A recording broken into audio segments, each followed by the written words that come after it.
I will be talking about faith this morning. I would like you to turn to Mark 11, chapter 11, verse 22 and 24 to 24. So as Jesus answered and said to them, "Have faith in God, for surely I say to you, whosoever says to this mountain, be removed and be cast into the sea, and does not doubt in his heart, but believes that those things he says will be done, he will have whatever he asks. Therefore I say to you, whatever things you ask when you pray, believe that you receive them and you will have them." Like the scripture says, we had faith that God could move a mountain, and he did. I'm going to be reading 2 Corinthians chapter 5, verse 7.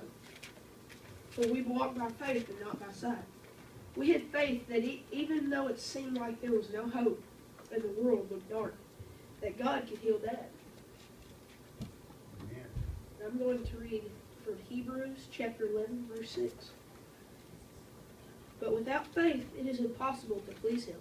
For he who comes to God must believe that he is, and that he is a rewarder of those who diligently seek him. We had faith. Okay. You have to stop worrying and completely turn it over to God and give him complete control, no matter how hard or bad it seems. You have to give him complete control and seek him. That's right. 1 John chapter 5, verse 4. For whatever is born of God overcomes the world, and this is the victory that has overcome the world, our faith. Often we ask God for something, but then we try to take it back. If we want victory, we have to give it all to him. Mark chapter 9, verse 23. People today, Jesus said to him, if you can believe, all things are possible to him who believes.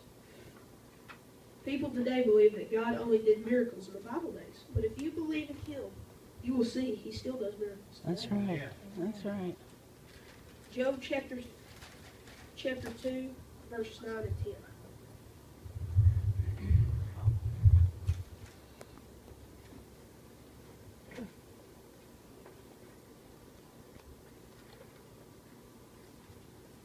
Then said his wife unto him, Dost thou still retain thy integrity? Curse God and die. But he said unto her, Thou speakest as one of the foolish women speaketh.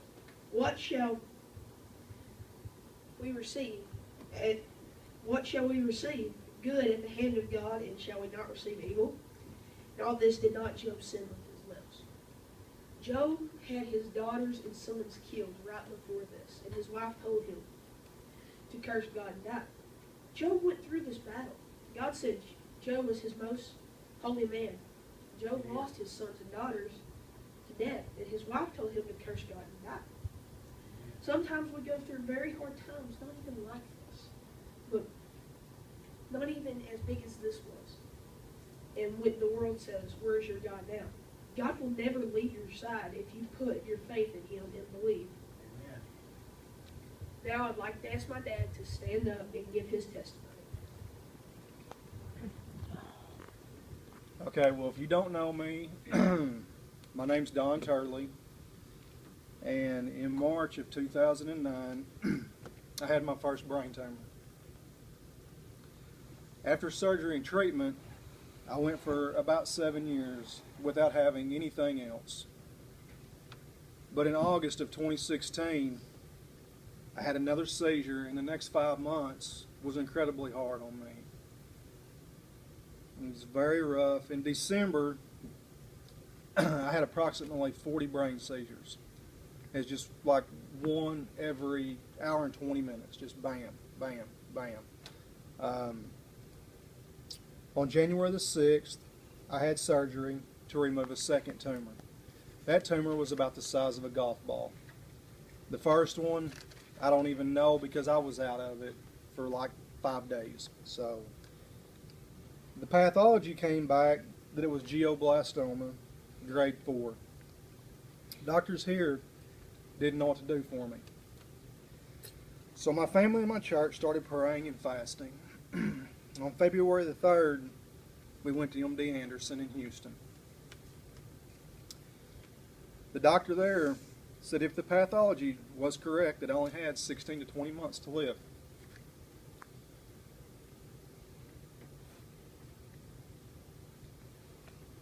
God bless him, sweet Jesus. But according to their textbooks, on February the 14th at 1:30, the doctor called and said the pathology had changed. I'm now diagnosed with an anaplastic oleodendroglioma, grade 3, which is actually is better. Yes, absolutely. This is what I had the first time, not the second time. So I've not received treatment because the doctors can't figure out why the pathology changed.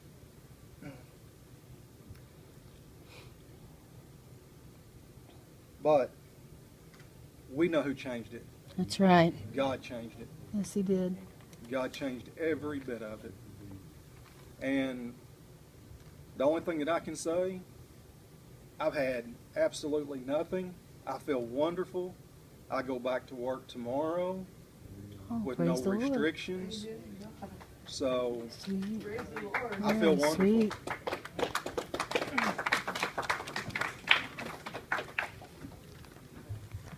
And now I ask that you turn to Isaiah chapter 40, verse 31. And I want you to please sing this with me.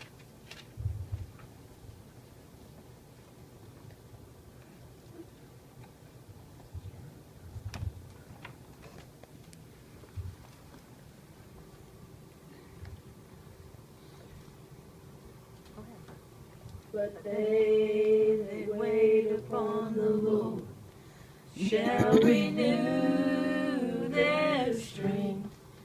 They shall mount up with wings like eagles.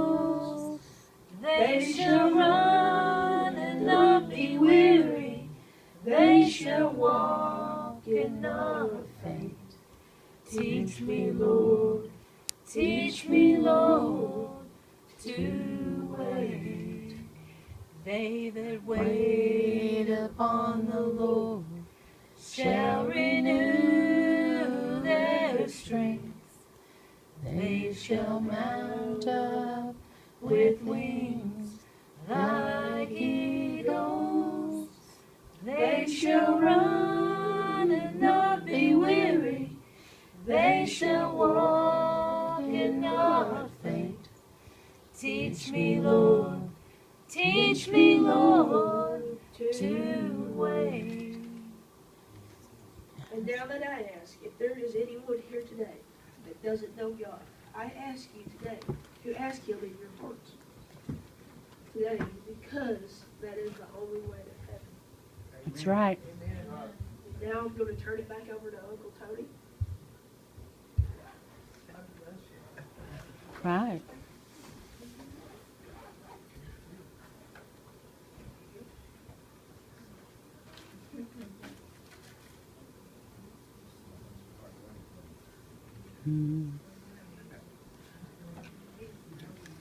Okay, well, I can tell you, his Uncle Tony has got a really small heart. I'll get through this. That is